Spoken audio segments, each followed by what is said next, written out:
سلام، ایمانم. به کانال نوین AI خوش اومدید. قبلا ما اومدیم از نوتبوک LM داخل کانال قبلیمون یک آموزش تهیه کردیم که بسیار آموزش پایه‌ای بود و موارد بسیار سطحی رو آموزش دادیم، ولی تو این کانال می‌خوایم یک آموزش کامل از نحوه کار با نوتبوک LM رو بهتون توضیح بدیم و امیدواریم که مورد استقبال شما قرار بگیره. ممنون از اینکه نوین AI رو دنبال می‌کنید و با سابسکرایب کردن خودتون و با لایک و کامنتتون از ما حمایت می‌کنید. بریم سراغ نوتبوک LM. دقت بکنید وقتی نوتبوک LM رو داخل گوگل سرچ میکنید یا اینکه وارد آدرس notebookLM.google.com میشید، احتمالاً از شما میخواد که وارد اکانت گوگل خودتون بشید که شما میتونید کریت نیو نوتبوک رو بزنید و کار رو با این ابزار شروع بکنید. منتها قبل از اینکه ما کار رو با این ابزار شروع بکنیم، از قسمت ستینگ میایم زبان خروجی رو روی فارسی تنظیم میکنیم. زبان‌های مختلفی داره که ما میتونیم از بینشون فارسی رو انتخاب بکنیم و سیو رو بزنیم. و از اینکه سیو کردید یک بار رفرش بکنید تا آماده بشیم برای شروع کردن. ما کریت نیو نوتبوک رو میزنیم، یه همچین صفحه‌ای برای ما بالا میاد. همون اول یه همچین پاپاپی برای ما بالا میاد که میگه یا فایل خودت رو آپلود کن از این قسمت، که شما میتونید PDF آپلود کنید، فایل TXT آپلود کنید یا حتی فایل صوتی مثل MP3 رو آپلود کنید و تمام فرمت هایی که ساپورت میکنه عکس آپلود بکنید و غیره. از پایین هم شما میتونید اگه از گوگل درایو خودتون فایلی رو دارید اینجا انتخاب بکنید و آپلود بکنید، یا از قسمت لینک بیاید لینک یک وبسایت رو به عنوان مرجع وارد بکنید و یا حتی لینک ویدیو یوتیوب رو اینجا قرار بدید و در نهایت میتونید از قسمت TXT هم یک تکستی رو آپلود بکنید به عنوان سورس خودتون. من میخوام این کار رو با یک ویدیو یوتیوب بکنم. ما وارد کانال خودمون میشیم. چندین ویدیو داریم اینجا، درسته؟ تست ورژن 51 چت جی پی تی رو داریم، شاهکار جدید گوگل یا همون نانو بنانا رو داریم، تولید عکس با هوش مصنوعی رو داریم که به نظر من این ویدیو میتونه مناسب باشه. من این ویدیو رو میگیرم، شیر و لینکش رو کپی میکنم. میام اینجا یوتیوب رو میزنم، لینک ویدیو یوتیوب رو وارد میکنم و اینسرت رو اینجا میزنم. خب اینجا داره وارد میشه، شناسایی کرده، خیلی سریع میاد چیکار میکنه؟ یک خلاصه متنی از این ویدیو رو برای من اینجا وارد میکنه. میگه پرام‌نویسی حرفه‌ای برای خلق تصاویر هوش مصنوعی و یک سری متن رو اینجا برای ما میاره و یک سری سوالات اینجا میاره. مثلا میگه مراحل اصلی برای تولید تصاویر چیه، میتونی اینا رو ازش بپرسی. یعنی بیایم اینجا بگیم که آقا مثلا مراحل اصلی برای تولید تصویر چیه، این میاد بر اساس سورسی که ما بهش دادیم. حالا این سورسه برای من مثلا یک کلیپ یوتیوب بوده، برای شما یک فایل PDF بوده، برای یک مثلا فایل MP3 بوده. اون دیگه بستگی به سورسی که شما خودتون بهش میدید داره. ما نیاز به این کار نداریم فعلا. مهمترین پنلی که در اختیار ما قرار میگیره پنل استودیو هستش. از سمت راست ما ایدیو اوورویو رو داریم، ویدیو اوورویو رو داریم، مایند مپ رو داریم، ریپورت رو داریم، فلش کارت ها رو داریم، کویز رو داریم و اینوگرافیک ها رو داریم و در نهایت ساخت اسلاید هم داریم که توی مرحله بتا هستش. یه سری چیزا مسلما براتون واضح است مثل فلش کارت ها و کویز ها. اینا رو حالا یکی یکی با هم دیگه جلو میریم. اجازه بدید من فعلا این رو یه خورده کوچیکش بکنم تا ما فضای بیشتری رو تو این قسمت داشته باشیم. از اونجایی که ویدیو اوورویو یه خورده زمان میبره، ما اول این گزینه رو اجرا میکنیم، بعد میریم سراغ گزینه‌های دیگه. من اینجا اگه همینجا روش کلیک بکنید، در جا میره یک ویدیو میسازه از روی سورسی که شما بهش میدید. منتها اگه روی این مداد که بزنید، شما دسترسی‌های بیشتری رو دارید. خیلی مهمه که تو قسمت چوز لنگویج شما فارسی رو انتخاب بکنید. خب استایل رو که به نظر من حالا میتونید انتخاب بکنید یا اینکه اصلا دست نزنید، خیلی مهم نیست اون استایل به چه شکل باشه. و دو تا گزینه اینجا داریم، یکی گزینه بریفه، یکی گزینه بلندتر یا همون اکسپلینر یا توضیح دهنده هستش که خیلی توضیح بیشتری در مورد ویدیوی شما میده یا در مورد سورسی که شما بهش میدید میده. ولی تو قسمت خلاصه یا همون بریف به نظر من الان برای ما مناسبه، به خاطر اینکه میخوایم خیلی سریع بهتون نمایش بدیم که چیکار میتونه برای ما بکنه. و یه قسمت دیگه داره که شما میتونید پرامپت بدید. پرامپت چه کاربردی داره اینجا؟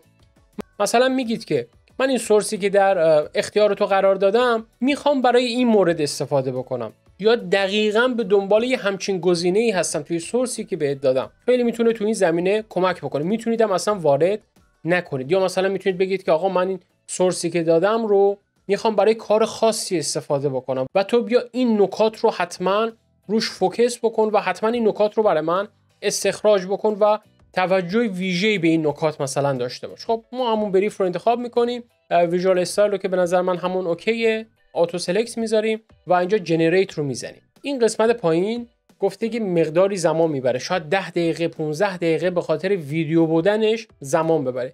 گزینه دوم که ایدیو هستش رو انتخاب میکنیم دوباره، اینجا هم همینه. گزینه دیپ رو داریم، بریف رو داریم دوباره و گزینه‌های دیگر رو که هر کدوم توضیحات خاص خودشو داره. اولی چیکار میکنه؟ میاد یک مکالمه رو بین دو نفر شکل میده. یعنی شما یک مثلا فایل پی دی اف آپلود کردید، یک ویدیو آپلود کردید، دو نفر میان در مورد این ویدیو صحبت میکنن، در مورد این سورسی که شما آپلود کردید صحبت میکنن. این خیلی گزینه جذابیه. گزینه دوم که گفتم دوباره یک خلاصه هستش، یعنی سعی میکنه اون ویدیویی که شما آپلود کردید یا اون سورسی که شما آپلود کردید خیلی خلاصه‌اش رو بیاره به صورت صوتی بهتون تحویل بده. گزینه کریتیک چیکار میکنه؟ میاد نقد و بررسی تخصصی از منابعی که شما بهش میدید رو انجام میده که برای کمک و بهبود مطالب معمولا استفاده میشه، یعنی بازخوردهای سازنده در اصل میاد میده و اینم میتونه خیلی از مواقع بهتون کمک بکنه. گزینه دیبیت چیکار میکنه؟ یا همون مناظره، یک مناظره شکل میگیره که دو تا میزبان میان دیدگاه متفاوتی رو در مورد منابع شما میدن. حالا میخواد اون منابع هر چیزی باشه، میان دو تا دیدگاه متفاوت میدن و اون رو بررسی میکنن که میتونه بسیار جذاب باشه. همونطور که قبلا هم گفتم ما گزینه بریف رو انتخاب میکنیم که یک خلاصه با میده. اینجا هم دوباره اگه دوست داشتید میتونید یک پرامپت بدید، اگه فکر میکنید این پرامپت میتونه بهتون کمک بکنه. جنریت رو میزنید. دوباره این گزینه میره برای تولید شدن. این دو تا گزینه معمولا بیشتر زمان میبرن، مخصوصا گزینه ویدیو. گزینه مایند مپ رو داریم که میاد براتون مایند مپ میسازه. ما این رو دوباره روش میزنیم، این هم میره برای ساخته شدن. هر کدوم که ساخته شد ما میریم برای بررسیش. گزینه چهارم گزینه ریپورت یا همون گزارش هستش. میاد یک گزارش تهیه میکنه از سورسی که شما بهش دادید که میتونه مثلا تو تولید محتوای شما خیلی کاربردی باشه، یا این گزارش رو بگیرید برید جای دیگه استفاده بکنید، مثلا برید به چت جی پی تی این گزارش رو و یه سری اطلاعات ازش دریافت بکنید. خب اینجا برای مایند مپ ساخته شده. روش کلیک میکنیم، این شده مایند مپ ما. گفته پرامپت نویسی حرفه‌ای برای تولید عکس، این گزینه‌ها رو داره. گفته عناصر ضروری پرامپت، اصول و راهبردهای پرامپت نویسی، اینا چیزایی که من تو ویدیو توضیح دادم. ویرایش و اصلاح تصویر پس از تولید، ابزارها و مقایسه که هر کدومش بزنید دوباره میتونید یه سری زیر مجموعه براشون تولید بکنید که میتونه بسیار کاربردی باشه. در نهایت هم میتونید دانلود بکنید اون. خب ما فعلا بهش نیاز نداریم، میریم گزینه‌های بعدی، میریم روی ریپورت بزنیم. چندین فرمت میاره برای ما اینجا که گزارش رو چطوری نیاز دارید. مثلا اینجا توی قسمت ساجستشن اومده مثلا ترینینگ رو آورده، ترینینگ منوال رو آورده، قسمت گاید رو آورده، یا مثلا گفته برای بلاگ پست اگه میخواید مثلا میتونم همچین گزارشی بگیرم. استادی گاید رو اینجا داره که مثلا گفته شورت انسر کویز رو مثلا میاد تو گزارش میاره، میتونید ازش استفاده بکنید و گزینه‌های مختلف که میتونه براتون کاربردی باشه. من گزینه سوم رو میزنم، استادی گاید. اوکی، جنریت رو میزنم. منتظر میمونیم تا اینم ساخته بشه. گزینه بعدی فلش کارت ها هستن. دیگه تقریبا همتون با فلش کارت آشنایی دارید. ما اگه روش بزنیم میتونیم میزان سختی رو اینجا انتخاب کنیم، ایزی، مدیوم، هارد، و نامبر اف کارت رو میتونیم حالا انتخاب بکنیم کمتر باشه، استاندارد باشه، بیشتر باشه و جنریت رو اینجا بزنیم. اینم داره برای ما ساخته میشه.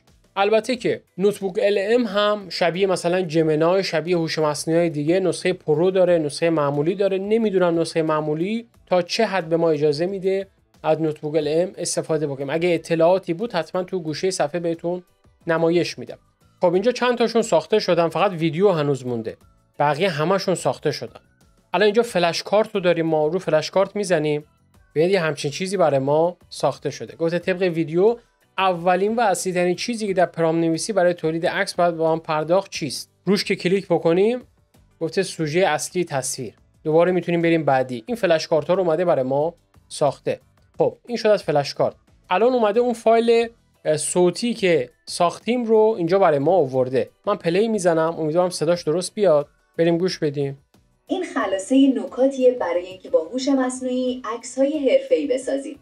این نکات بهتون یاد میده چطور به ابزارهایی مثل چت جی پی تی و جمینی دستور بدید تا دقیقاً همون عکسی که تو ذهنتون هست رو بسازن. اول از همه ساختار پرامپت. این کلید کاره. با یه سوژه اصلی شروع کنید. خیلی ساده. مثلا یه سگ لب ساحل. بعد بهش جزئیات اضافه کنید. سبک هنری، مثلا به سبک انیمه‌های جیبلی. خب 30 ثانیه از این رو گوش دادیم، می‌بینید که چقدر جذاب اومده. یک فایل صوتی برای ما ساخته دقیقاً بر اساس اون ویدیویی که ما بهش دادیم و خیلی به نظر من کار جذابی بوده. اینو ردش می‌کنیم. خب اومده اون گزارش رو برای ما اینجا ساخته که قسمت استادی گاید اینجا قرار گرفته، روش میزنیم. همونطور که می‌بینید یک گزارش کاملی رو اینجا برای ما نوشته. حتی واژه‌نامه، اون مثلا اطلاعاتی که استفاده کردیم، مثلا کلماتی که استفاده کردیم کجا به درد می‌خوره و اینا همه رو آورده، خیلی قشنگ برای ما نوشته. اینو میتونیم یک جایی که دوست داریم استفاده بکنیم ازش. دوباره اینجا هم برمیگردیم. اینجا هنوز ویدیو مونده بچه‌ها، ساخته نشده. کویز هم داریم، شما خیلی ساده میتونید کویز بسازید. جنریت رو ما میزنیم تا اینجا کویز هم برای ما ساخته بشه. خب بچه‌ها ویدیو برای ما ساخته شد بالاخره. نمیدونم 10 دقیقه طول کشید، 12 دقیقه طول کشید. ویدیو برای ما ساخته شد. میریم ویدیو رو ببینیم.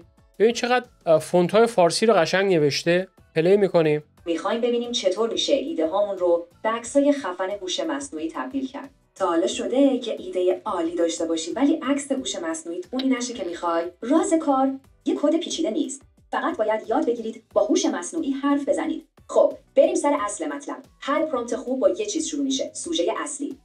اول از همه بگید قهرمان اصلی تصویرتون کیه یا چی. باید خیلی واضح باشید. خب چقدر جذاب بود به نظر من. فونت‌های فارسی رو خیلی قشنگ آورد. اینم میبندیم. کویز هم برای ما ساخته شده. الان این کویز روش کلیک میکنیم. این کویز هاست. اومده یه سوال پرسیده، گفته انتخاب بکن. میتونیم نکست بزنیم. دوباره سوالای بعدی. اومده 10 تا کویز رو برای ما ساخته. به همین سادگی. مهمترین گزینه‌ها شما اینجا یاد گرفتیم. رو اینوگرافیک میزنیم. میتونه برای ما اینوگرافیک هم بسازه. گفته به صورت لندسکیپ باشه، به نظر من خوبه. لول اف دیتیل استاندارد باشه، اوکیه. پرامپت خاصی تو ذهنم نیست، جنریت رو میزنیم. اینم رفته برای ساخته شدن. گزینه آخرم که اسلاید ها رو داریم. این رو هم خیلی ساده میگیم شورت باشه، از دیفالت درش میاریم. گزینه اول خیلی جامع و با متن کامل و با جزئیات زیاده، میتونید روش کلیک بکنید. گزینه دوم نه، اسلاید خیلی تمیز و با نکات کلیدی و خلاصه تره به نظر نسبت به اولی. ما این رو انتخاب میکنیم، جنریت رو میزنیم. این دوتا داره در نهایت برای ما ساخته بشه. مقدار منتظر میمونیم. خب اینوگرافیک برای ما ساخته شد، روش کلیک میکنیم. اینم یه اینوگرافیک بسیار جذاب، خیلی قشنگ در آورده، واقعا تعجب برانگیزه. اومده راز یک پرامپت بی‌نقص برای تولید عکس با هوش مصنوعی و تکنیک‌های حرفه‌ایش رو اینجا نوشته و خیلی قشنگه، یعنی خیلی جذابه. فکرشو نمی‌کردم اینقدر خوب بتونه در بیاره. اینو می‌بندیمش. در نهایت الان موندیم فقط منتظر گزینه اسلاید. خب اسلاید هم ساخته شده، روش کلیک می‌کنیم تا اجرا بشه. این هم شده اسلاید ما. چقدر خوب شده. راز یک پرامپت نویسی بی‌نقص از ایده تا شاهکار. اومده تمام این اسلایدها رو برای ما ساخته. میتونیم اینجا پلیش هم فکر کنم بکنیم استارت. همونطور که میبینید بسیار فوق العاده اومده این اسلایدها رو برای ما ساخته. گفته حس و حال و سبکا رو چجوری اضافه کنیم، اتمسفر رو چجوری تغییر بدیم، کادر بندی ها رو چیکار بکنیم. اینا همه چیزایی که ما تو ویدیو توضیح دادیم بهتون. حتما پیشنهاد میدم اون ویدیو رو ببینید و خیلی قشنگ اومده یه همچین چیزی رو طراحی کرده. بسیار عالی. کار ما تقریبا میشه گفت تو این قسمت تمام اطلاعات رو ما توضیح دادیم. درسته؟ از این سایدبار سمت چپ ما میتونیم دوباره سورس اضافه بکنیم. سورس چیه؟ دوباره از سورس رو بزنیم. مثلا دوباره میتونیم فایل اضافه بکنیم، ویدیو اضافه بکنیم، وبسایت اضافه بکنیم و چیزایی که همون اول بهتون توضیح دادم. تا 50 تا سورس رو شما میتونید اضافه بکنید.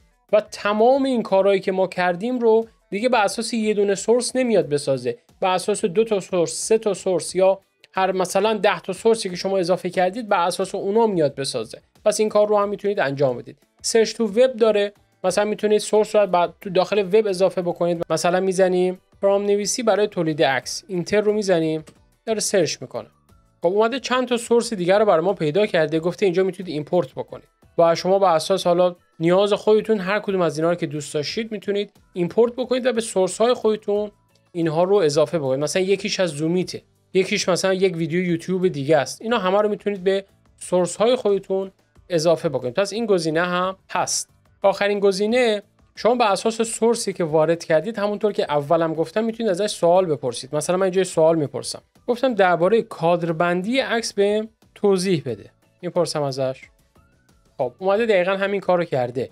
گفته در تولید عکس با هوش مصنوعی یک عنصر حیاتی در دستورالعمل نویسی یا همون پرامپت نویسی محل قرارگیری سوژه اصلی شما رو در تصویر نمایی مشخص می‌کنه که همون کادربندی رو داره میگه. اومده از سورس من استفاده کرده و جواب من رو داده. این شده آموزش کامل نوتبوک LM و امیدوارم لذت برده باشید. حتما کانال نوین AI رو دنبال بکنید و ویدیویی که درخواست دارید رو حتما تو قسمت کامنت ها بهم اطلاع بدید. لایک کردن شما، کامنت گذاشتن شما و سابسکرایب کردن کانال میتونه انرژی باشه تا بتونیم این کانال رو آپدیت نگه داریم. ممنون از شما.